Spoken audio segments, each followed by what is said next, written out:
Donc, je vous remercie à l'avance pour votre attention et je vous remercie encore une fois d'être venu aujourd'hui. Nous allons maintenant passer à la présentation sur la communication unifiée.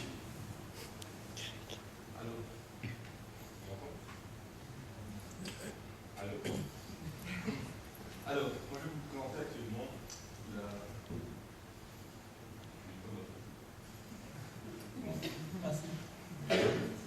Tout le monde m'entend? Bon, je recommence. Bonsoir à toutes et à tous. Moi, maintenant, mon rôle va de vous présenter la communication unifiée. Pourquoi? Pour qui? Comment? Vous avez certainement déjà tous entendu le mot, les deux mots communication unifiée, en anglais Unified Communication. Mais un autre mot est beaucoup plus employé à l'heure actuelle. Cet autre mot, c'est le VoIP. VoIP, pour en anglais, Voice over IP. C'est un terme très vendeur, très à la mode, dont on entend beaucoup parler, ça fait très technologique. Vous avez certainement peut-être reçu dans votre lettre ou face à vous des gens qui vous font des offres par rapport du Voice over IP. Et vous ne savez pas exactement ce que c'est, pas en détail. Je vous rassure, souvent, ces gens qui vous font ces offres ne savent pas beaucoup plus que vous non plus. Mais pourtant, essayez de vous en prendre.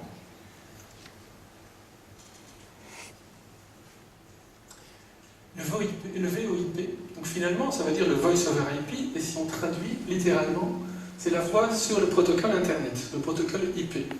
Alors qu'est-ce que ça veut dire finalement? C'est tout simplement une technologie qui va vous permettre de faire passer de la voix sur le trafic Internet ou votre réseau informatique. Mais quel est l'intérêt? Je parle d'une technologie, on vient de vous expliquer plus ou moins en très résumé qu'est-ce que c'était. Mais est-ce que pour ça, ça a forcément un intérêt pour vous? N'est-ce pas finalement aujourd'hui un paradoxe d'essayer de vous vendre la voix sur le canal Internet, alors que ça fait quand même 10 ans qu'on vous vend totalement l'inverse, c'est-à-dire faire passer Internet sur votre câble téléphonique classique, la DSL. Est-ce que le fait d'avoir une téléphonie de type Voice over IP est une raison suffisante pour changer? C'est une question que je lance. Je connais beaucoup de clients qui ont une centrale téléphonique, qui ont récemment changé leur centrale téléphonique d'une communication classique analogique vers un système Voice over IP et qui en sont très très contents. Ils savaient téléphoner avant, ils ont changé, ils savent toujours téléphoner, ils sont satisfaits.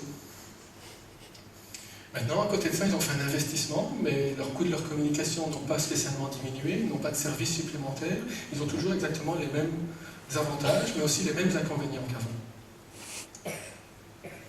Alors, analysons un petit peu la situation qu'on peut trouver dans nos administrations ou entreprises. Souvent, dans une entreprise, qu'est-ce qu'il y a? Des téléphones ou un système de téléphonie avec ou sans PBX. À cela s'ajoute un réseau informatique. Ce réseau informatique permet aux personnes de se connecter, aux utilisateurs d'accéder à leurs mails, aux documents qui les intéressent pour travailler, et ainsi de suite. Il y a également un, des ou plusieurs, voire beaucoup trop de fax, parfois aussi. Ensuite, on peut également retrouver un parlophone, un portique de sécurité, un portail d'entrée, ou éventuellement un portail expressément dédié aux fournisseurs qui doivent venir livrer des choses, par exemple. On peut également y trouver un système d'alarme, de la vidéosurveillance. Mais en plus de cela, on peut également trouver des haut-parleurs qui diffusent des annonces ou des télévisions sur lesquelles on peut retrouver certaines informations, par exemple. Et évidemment, une telle multitude de technologies, une telle multitude d'appareillages engendre inévitablement aussi beaucoup de câbles, et des câbles différents. Donc dans un système, dans une entreprise ou dans une administration, on a tous ces équipements, et pour faire fonctionner tous ces équipements, on a besoin de différents types de prises. On a la prise téléphonique classique, on peut avoir des prises de type vidéo, on a la célèbre prise de télédistribution pour la télévision, maintenant aussi pour des canaux de type Internet.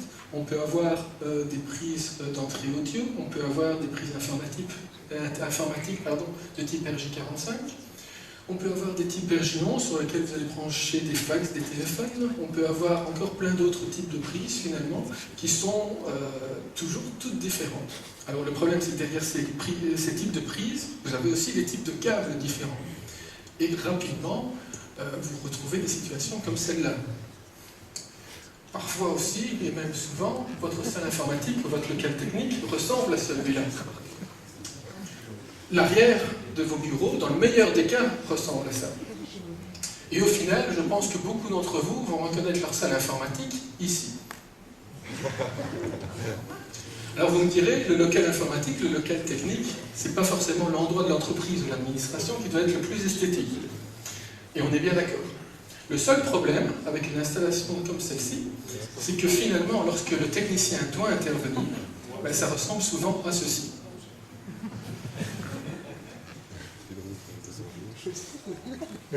Alors, Bertrand vient de vous énoncer toute une série de prises et de câbles différents, mais il y a quand même un point commun à tout cela. Peut-être pas évident, mais un point commun il y a. Dans tous les cas, ce sont des moyens de communication. La seule différence entre eux, c'est le format ou le type de communication. Alors, cela engendre évidemment beaucoup d'inconvénients. À savoir, on a un câblage par type de communication, ce qui est très lourd. Ce qui est très lourd, pourquoi? Parce qu'il va engendrer un coût d'installation et un coût de maintenance qui est très élevé. Évidemment, coût qui va augmenter en fonction du nombre de types de communication qui existent. Si vous en avez 4, il y aura 4 fois le coût d'installation et de maintenance. Ensuite, comme autre inconvénient, il n'y a aucune flexibilité. Cela veut dire que dans la prise, par exemple, que Bertrand nous a montré les régions où on peut brancher le fax, on ne branche pas qu'un fax, on ne pourra pas brancher autre chose. On pourra par exemple ne brancher dans une prise informatique qu'un ordinateur pour avoir accès au réseau. Ou dans une prise coaxiale, on ne pourra brancher qu'une télévision, par exemple. Autre inconvénient, et parfois non des moindres, il n'y a aucune interopérabilité ou aucune interaction possible entre tous ces moyens de communication. Cela, en fait, va être très difficile. Par exemple, vous avez un fax, vous devez le gérer. Il n'y a pas d'interaction facile entre le fax et tout votre système informatique qui se trouve derrière et que vous employez quotidiennement. Finalement, la communication unifiée, qui est le thème véritablement de ce qu'on vous présente aujourd'hui, qu'est-ce que c'est? Ce n'est pas une solution en tant que telle, c'est plus un concept. Le concept de communication unifiée, c'est simplement avoir un média unique, tout est dans le nom, unifié, sur lequel on va faire transiter différents types de communication. Donc c'est vraiment un changement de vision de la téléphonie ou vision de l'informatique ou de tout autre canal de communication, où on va à un niveau supérieur, où on vulgarise tous les types de communication, et le tout passera par un média unique, un réseau unique, le réseau IP. Alors qu'est-ce qu'on peut faire passer comme type de communication? Évidemment la voix. La voix, c'est tout ce que vous connaissez depuis très longtemps, c'est la téléphonie, c'est pouvoir parler d'une personne à une autre, et tous les services qui peuvent tourner autour, tels que les messageries vocales ou autres. On a aussi les données. Alors les données, c'est évidemment des fax, des emails, des applications qui peuvent aussi communiquer entre elles. Ce n'est pas toujours des communications entre personnes, mais des communications entre applications. Les SMS sont aussi des autres formes de communication de données. On a aussi les communications de type vidéo, ça peut être la télévision évidemment, qui peut être un peu plus ludique, mais on a aussi de la télésurveillance ou de la vidéotéléphonie. Et finalement, on peut envisager tous les types de communication. Donc ce sont les plus connus à l'heure actuelle, mais à partir du moment où vous aurez un système de communication unifié, vous êtes prêt également pour l'avenir. Vous pourrez facilement faire transiter ou faire évoluer vers un nouveau type de communication qui pourra apparaître, ou un nouveau type de technologie qui interviendra au niveau de votre société.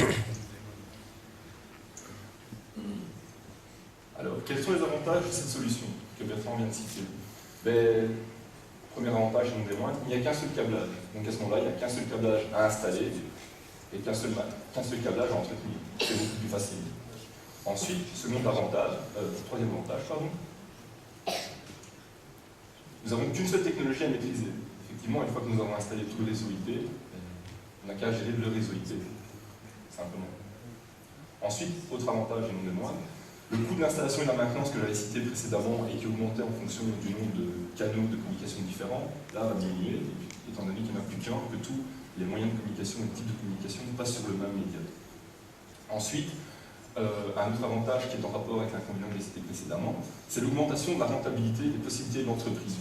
Donc simplement, combien de fois une situation du genre, une secrétaire reçoit un mail de son patron avec un PDF attaché ou une page attachée, qu'elle doit imprimer, ce qui serait un bon de commande par exemple, pour l'envoyer à un fournisseur qui lui-même va récupérer ce fax, le traiter, peut-être le mettre dans sa base de données informatique pour à la fin le traiter. Ça engendre de nombreuses toutes ces manipulations manuelles en beaucoup de perte de temps, je dirais. Ensuite, encore un avantage, c'est l'interaction entre les différents moyens possibles. Avant, nous avions des séparations physiques même entre différents types de communication. À présent, nous n'en avons plus. Tous les moyens de communication passent à travers le réseau IP, ce qui permet de faire interagir très facilement tous les différents types de communication transmissibles.